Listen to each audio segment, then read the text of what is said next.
for the person exactly how to make the bed now for you. You know, yeah, that's like 2.3 centimeters.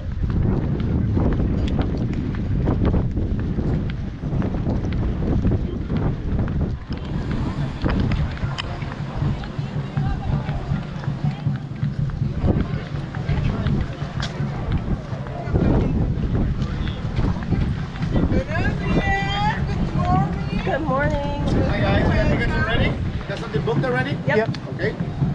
The visitor, the ship is right here. If it's not, you gotta find the way out. We will go find our way out. Señor Collar. Yes, sir. How are you?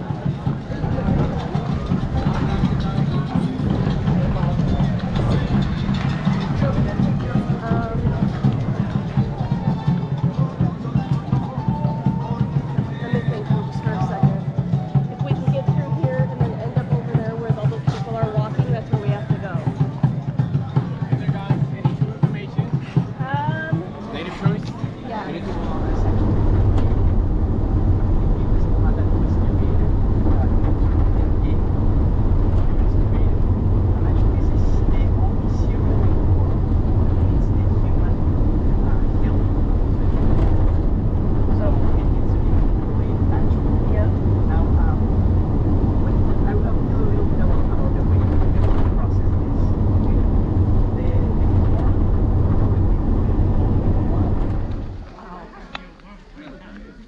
Yep.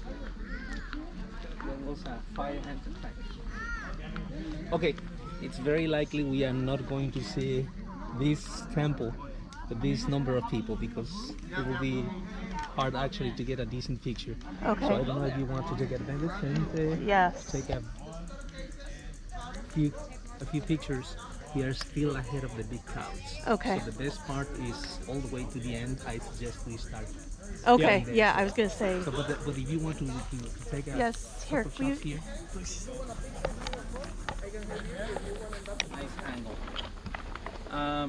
Right here, this side you have 8 years of archaeological restoration. Right here you have a Maya temple in its natural condition. So today you are visiting the least studied area of the Maya territory. Quintana Roo, as Elliot was explaining, is the name of our state. We are the youngest state in Mexico. So officially we became a Mexican state on October 8, 1974. Before 74, this was a federal territory that had been in conflict. So long story short, Spanish conquest was in the 15th century, 1511 actually, and first contact between Spaniards and what is today Mexico happened here in front of the island of Costa. So the Spaniards paid no attention and they didn't settle down here as they did in the central part of Mexico. For one basic reason, they were interested in precious metals. They were looking for gold and silver. There's none of that here. It's dated 1,000 years before Christ. And evidence, excavations also suggest that this place was first time occupied. They started building, people stayed here. But what happened, it's common pattern here in the Yucatan Peninsula because of the poor conditions of the very thin topsoil. Big communities become unsustainable in a relatively short period of time. So 90% of the population back in the Maya society were farmers, and they were the ones who supported the elites. They had social classes.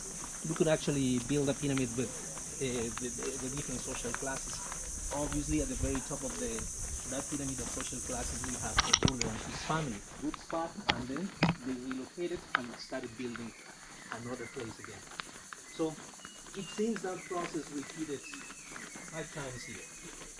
The last time this place saw ancient Mayas building temples, probably around the year 1180. Okay. That was when it was finally abandoned.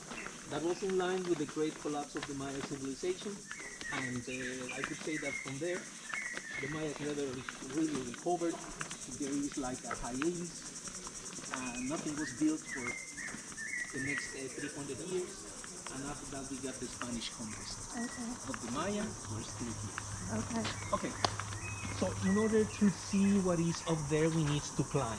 Okay. There are two ways to get to the top, same two ways to come down. This is the easy side, but if you want to go that side, twice as many steps, everything is steeper, bigger steps. Okay. I'll just. Regardless of which direction you decide to go, let's take it easy, one step at a time. Okay. It is really worth the climb. Okay. So, let's go. You see this green stuff? That's moss. That grows with the humidity, with the rain, and it's usually very slippery. Yeah.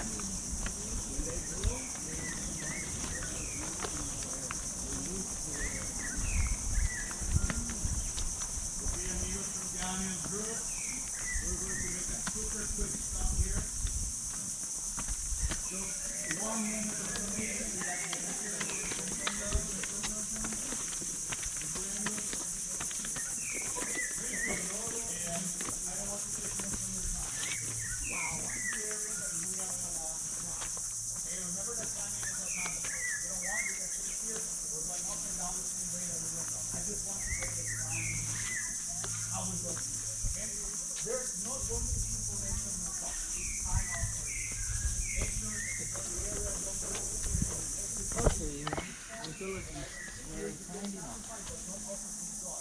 You can see here, he left a lot of construction downstairs this spot. So archaeologists decided to let this as a window. So this is a window that allows us to take a peek back in time. See, at one time, there used to be a smaller temple. That was the wall. Later on, that wall was covered up by a more recent wall, which was this one. Okay.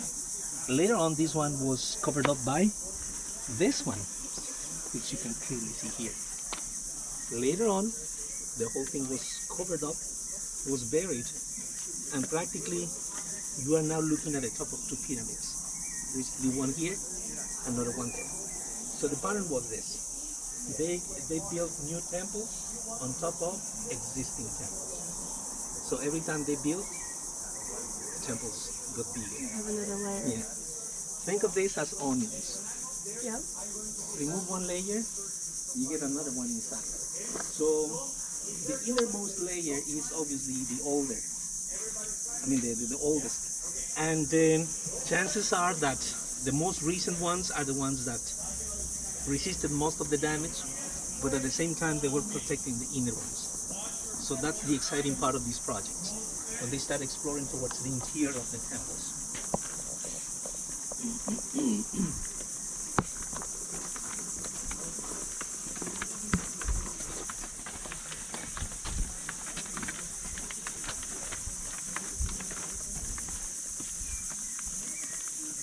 Oh wow.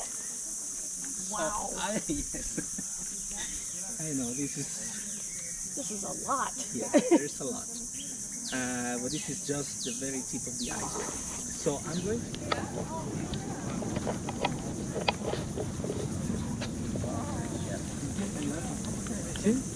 I guess there's a line there. If you want the picture taken. I'll give you that. Can I give you my bag?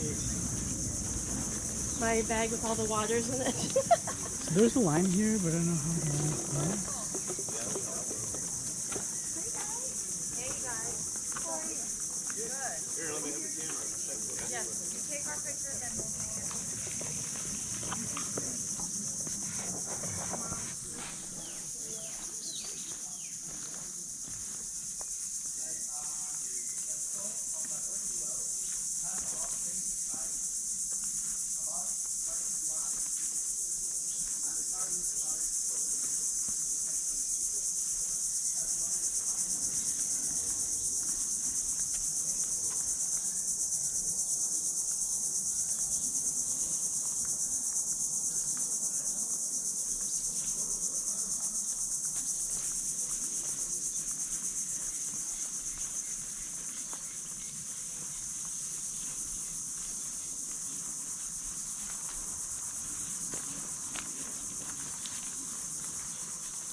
there by that tree. Turn around, look at me.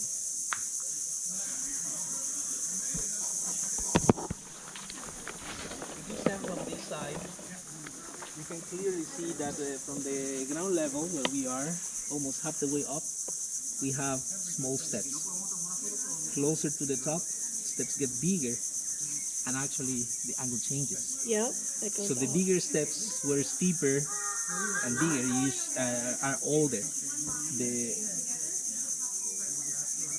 The shorter steps were added later. Also, you can see how much they added. And those were hard times towards the end of the Maya civilization.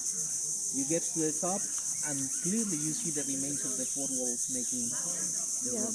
That was the temple. The temple was, the walls were obviously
freestanding stones with inscriptions. On one side, on one set of the inscriptions, there's always a date. Another set of inscriptions gives us the name of the person depicted there, and his rank, his titles, and the most inscriptions are giving us an account of whatever they were celebrating. So to record historical events, celebrate them like victories, like accessions to the throne and things like that, they erected stela in different parts of the city. That's the only one left here in Chakchoven for one unfortunate reason. It was freestanding, unfortunately it fell down. The inscription was facing up, exposed to the elements for the past 1,000 years. It's eroded. But this one has no historical value in the black market. In other words, it is safe. But because of the way how this is, this set of inscriptions, 3 columns, 4 rows, most likely that's a date. We got another set right here. Most likely that's the title, so we know when, we know who. That is an account of whatever they were celebrating. Now we know what. And right over here we got a portrait of the person this event was referring to.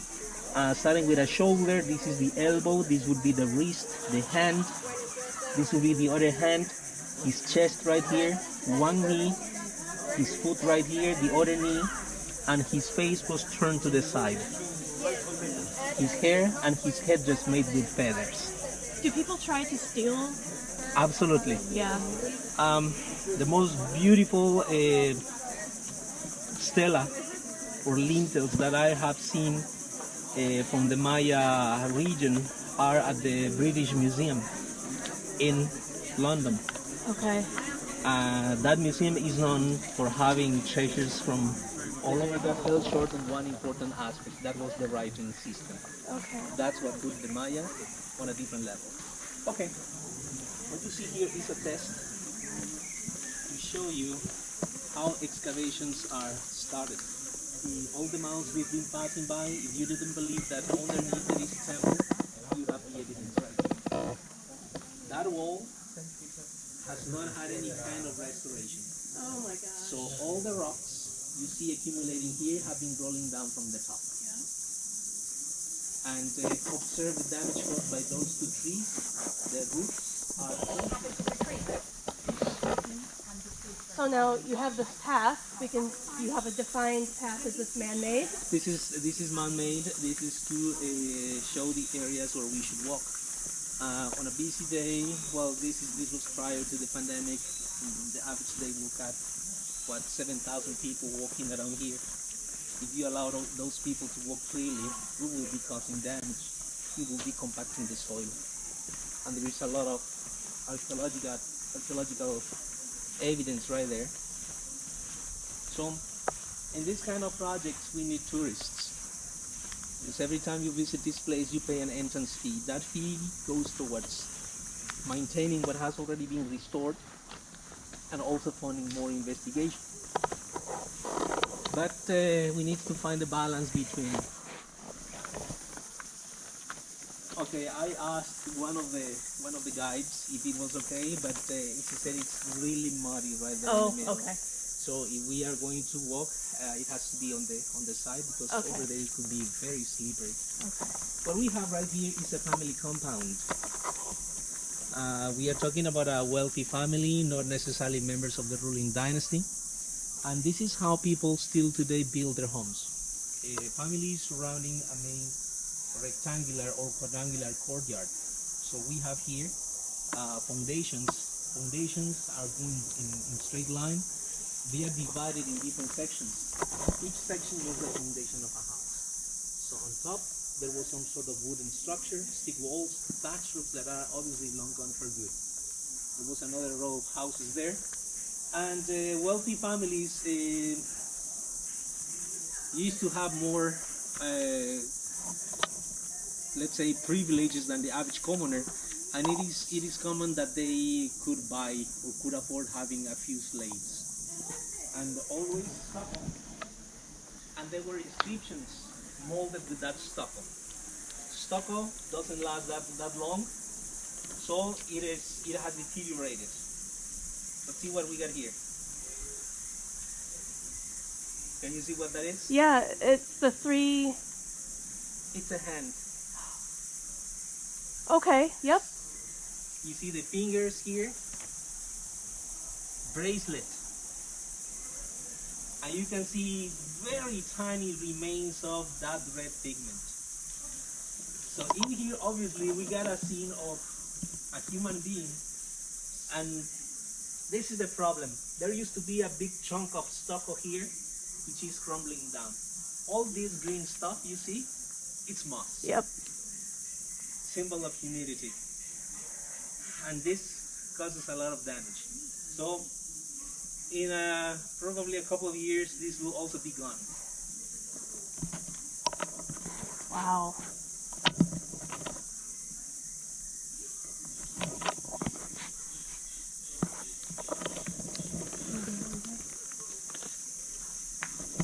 Okay, let's follow our steps.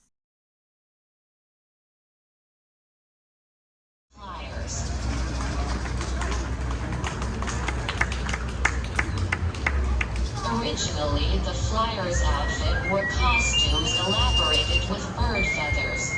Due to the conquest, the attire has been changing because of the Spanish influence. The white outfit is a combination of the colors represented in nature. The sunlight rays, the meadow flowers, the rainbow, the moon. UNESCO declared the ritual ceremony of the Papantla Flyers as a tangible cultural heritage of humanity. I would like to remind you that the main income of the Papantla Flyers is based on their tips and donations.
Once again, let's put your hands together for the Papala Flyers.